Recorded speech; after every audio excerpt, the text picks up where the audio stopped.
Assalamualaikum warahmatullahi wabarakatuh. Alhamdulillah wassalatu wassalamu ala Rasulillah wa ala alihi wa sahbihi wa mawalah amma ba'd.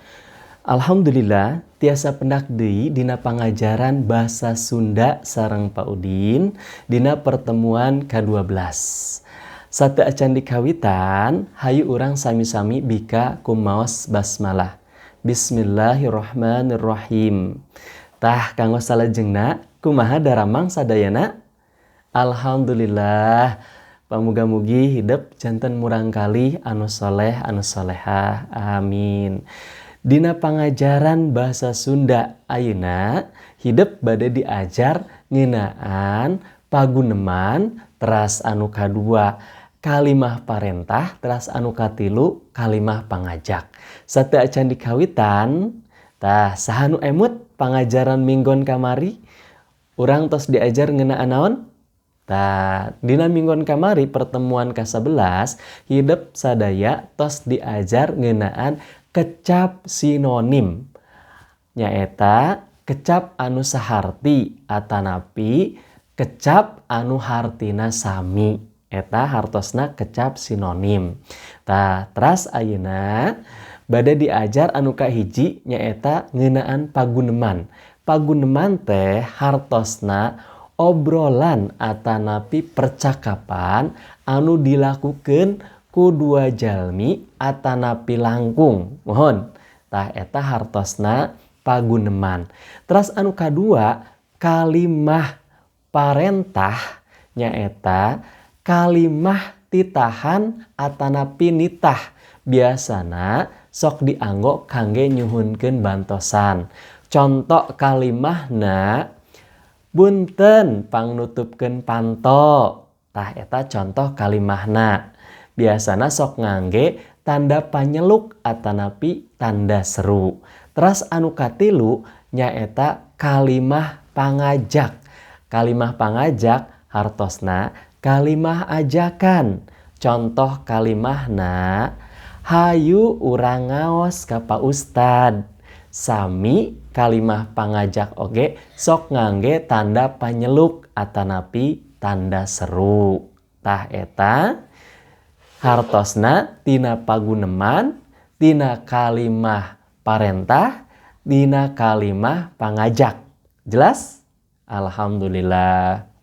Tah paguneman kalimah pangajak teras kalimah parentah aya aturanana.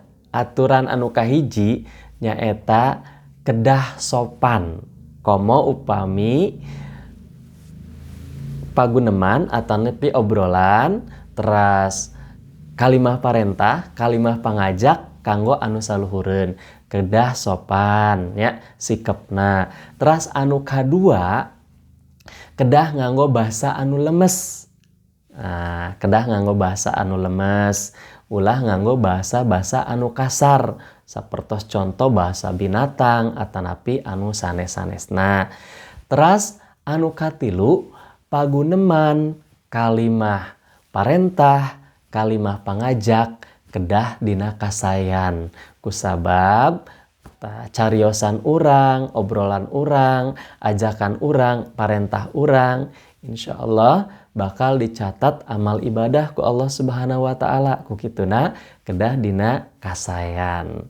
Tah eta manawi dina pertemuan minggon ayeuna anu ka-12 hidup sadaya tos diajar ngeunaan anu kahiji paguneman. Paguneman teh hartosna obrolan atanapi percakapan anu dilakukeun ku dua orang atanapi langkung. Teras hidup terus diajar oge anu kadua nyaeta kalimah panitah. Nah, atanapi parentah. Hartosna nyaeta titahan atanapi nitah. Biasana sok dianggo kangge nyuhunkeun bantosan. Teras anu katilu kalimah ajakan atanapi hartosna pangajak. Mohon tah kanggo latihan ku Bapa tos didamelkeun dina Google Form. Teras kanggo tambahanana dina buku halaman 28 dugi ka halaman 32. Latihan kanggo paguneman, teras kalimah parentah, teras kalimah pangajak. Upami dina buku ku hidup di damelan tekedah dikumpulkan tesawios margi tos aya dina Google Form anu dikempelkeuna. Hatur nuhun kasadayana anu tos diajar bahasa Sunda, tetap semangat, muga-mugi hidup daramang janten murangkalih anu soleh-soleha. Bapak oge sono ka hidup sadaya. Hatur nuhun sadayana. Assalamualaikum warahmatullahi wabarakatuh.